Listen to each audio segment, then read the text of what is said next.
आत्मा को ही तीर बनाकर खुद को ही तीर बनाकर खुद पे चढ़ना है। प्रणवो धनु सरो ही आत्मा,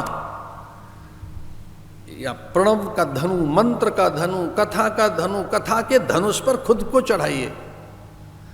कथा का धनुष बनाकर प्रणवो धनु सरो ही आत्मा,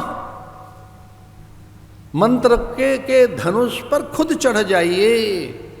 आप ही मंत्र को धनुष बनाए, तीर स्वयं बनो, लक्ष्य भी स्वयं बनो, उसका भेदन कीजिए। इतनी तन्मयता और एकाग्रता चाहिए। सरो ही आत्मा, सरकार थी यहां बाण से है, सरो ही आत्मा, अपनी ही आत्मा का, स्वयं का, इतनी एकाग्रता कि आपको कुछ न दिखे, अपने इतर। जब पूछा अर्जुन ने कि, अर्जुन से जब पूछा कि क्या दिख रहा है, बाघ नहीं, वृक्ष न, हरितिमा कुछ नहीं, चिड़िया नहीं, तो क्या दिख रहा है? बोले चिड़िया का नेत्र बिंदु, कॉर्निया।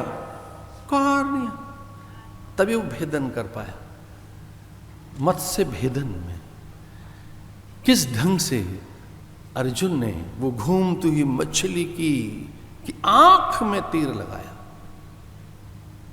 वो भी मछली की छाया के नेत्र में, कि जबकि मछली घूम रही है, मीन तो घूम रही थी चक्र पर, तो चक्र चलती हुई मछली के चक्र की छवि के नेत्र के बिंदु को भेदन करना, ये उससे भी अधिक सूक्ष्मता चाहिए।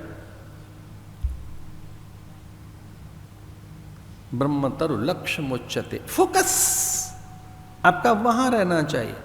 आप केंद्रित हो, एकीकृत हो, आपका फोकस कहां है? जो आपके जीवन का फोकस है वो एक जगह रहना चाहिए, अपने आप में। फिर देखिए कैसा उत्कर्ष होगा, उन्नयन होगा। फिर देखिए किस तरह से सफलता आएगी जीवन में, किस तरह से ग्रोथ होगी जो नहीं हुई है अभी तक। वो जो सक्सेस अभी तक हाथ नहीं लगी है, क्योंकि जो ग्रोथ नहीं हुई, सक्सेस हाथ नहीं लगी, जो सफलता और सिद्धि और सार्थकता हाथ नहीं लगी, विकास और उन्नयन, उत्कर्ष नहीं हुआ, ऊंचाइयां अभी तक दूर हैं जीवन की, और महानताएं और दूर, वो सब हाथ लगेंगी आपके। बस आपको ये करना है, केंद्रित होना है, पूरी शक्ति के साथ, सामर्थ्य के साथ, पूरी ऊर्जा के साथ, अपने आप को इकट्ठा करते हुए, अपने आप को पूरा बीन बटोर कर, अपने को पूरा इकट्ठा करते हुए एक जगह लाना है खुद को। ये उद्योग है, इसे तपोद्योग कहा गया। तप उद्योग, ये सामान्य कथा सुनना नहीं है, तप उद्योग है ये। इसमें पूरा खुद को एकीकृत करना है, पूरा इकट्ठा करना है अपने को, पूरा बीन बटोर कर लाइए अपने को, यहां लाइए, कथा में, प्रसंगों में लाइए।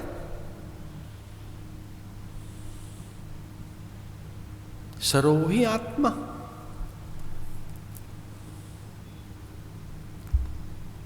ब्रह्मतरु लक्ष्य मुच्यते, वो लक्ष्य बनाइए, बड़ा लक्ष्य बनाइए, छोटा नहीं। बड़े लक्ष्य बनाइए, वो बड़ा हो लक्ष्य। अब इसमें क्या बड़ा होगा? खुद को पाना। हम दुनिया को जानते हैं, अपने को नहीं जानते। अपने सच को उजागर करने का लक्ष्य बनाइए। को हम, मैं कौन हूं, अपनी सत्ता, सामर्थ्य, शक्ति, स्वयं का अस्तित्व, मैं कौन हूं। निसंदेह देह से परे जाओगे, आपको लगेगा कि देह तो बदलती रही, आकृति बदलती रही, ये त्वचा, ये कलेवर, इसकी स्निग्धता, मादकता, मांसलता, इसका आकर्षण, ये तो बदलता ही रहा है। वृद्धावस्था में तो क्या अवस्था हो जाती है, देह की कांति चली जाती है।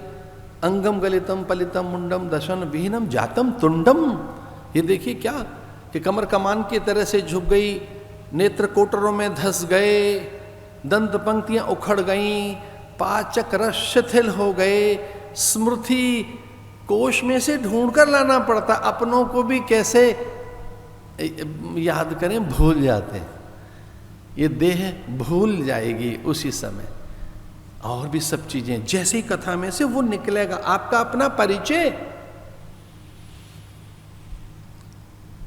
तो शुक में कथा संचार से कथा जागृत हुई, ऐसा भी कहते हैं। चतुरानन ब्रह्मा ने श्री हरि के श्री मुख से चतुश्लोकी भागवत श्रवण किए। चतुश्लोकी भागवत, भगवान ने चतुश्लोकी भागवत के माध्यम से केवल 4 ही श्लोक सुनाए, उसमें पूरी भागवत समाहित कर दी। क्योंकि वो चतुरानन थे, ब्रह्मा आद्य पुरुष, सृष्टि का प्रथम पुरुष, भगवान स्वयं वक्ता बन गए, ब्रह्मा को भेद दे दिया। यह कथा अभेदोपासना है, कथा में भेद मिल गया ब्रह्मा को।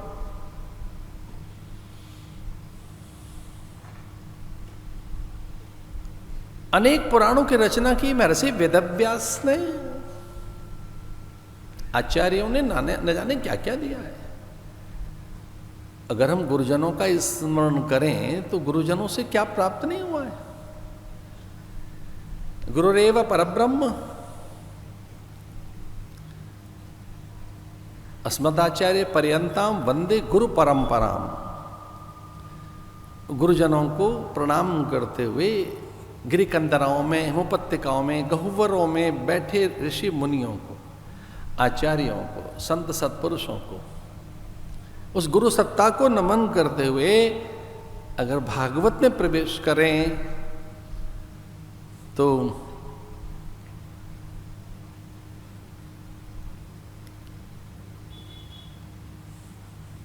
ये पहला श्लोक आता है भागवत के महात्मा का। इसलिए अपने पूर्वजों का स्मरण कर लीजिए, पितरों का, परिजन पुरजन बंधु बांधवों का, उनको भी साथ ले लीजिए कथा में, अपने साथ उनकी आत्मसत्ता को जो सर्वत्र व्याप्त है। देह भले ही दूर होगी उनकी, आत्मदृष्टि से तो वो साथ ही हैं। हम पितरों से विलग कहाँ, हम देवताओं से अलग कहाँ, हम ब्रह्म से दूर कहाँ। सर्वम खलु इदम ब्रह्म, वो एक ही तो है, उस एक का ही तो यह सकल विस्तार है। एक ही ब्रह्म तो सर्वत्र रूपों में विस्तृत है।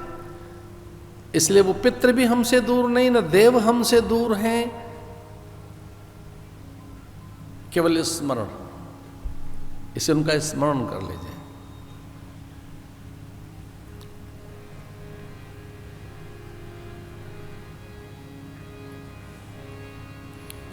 सच्चिदानंद रूपाय विशुद्धपत्यादि हेतवे तापत्रय विनाशाय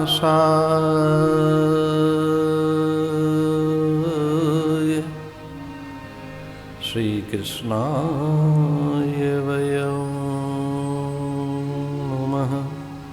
सच्चिदानंद रूपाय सच्चिदानंद रूपाय सच्चिदानंद रूपाय विशुद्धपत्यादि हेतवे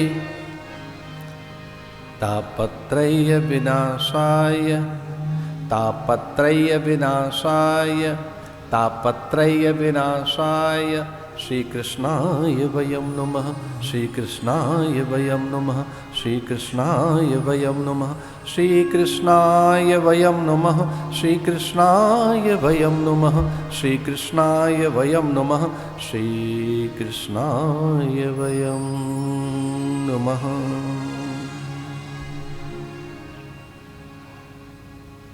सच्चिदानंद सच्चिदानंद रूपाय, कथा के आरंभ में भगवान का नाम सदघन चिदघन आनंद घन, ये बड़ा विलक्षण है कि कथा के आरंभ में, मध्य में और अंत में सत्यपरम, ये सत्यात्मकम त्वाम शरणम प्रपन्ना, कथा के बिल्कुल मध्य में और अंत में भी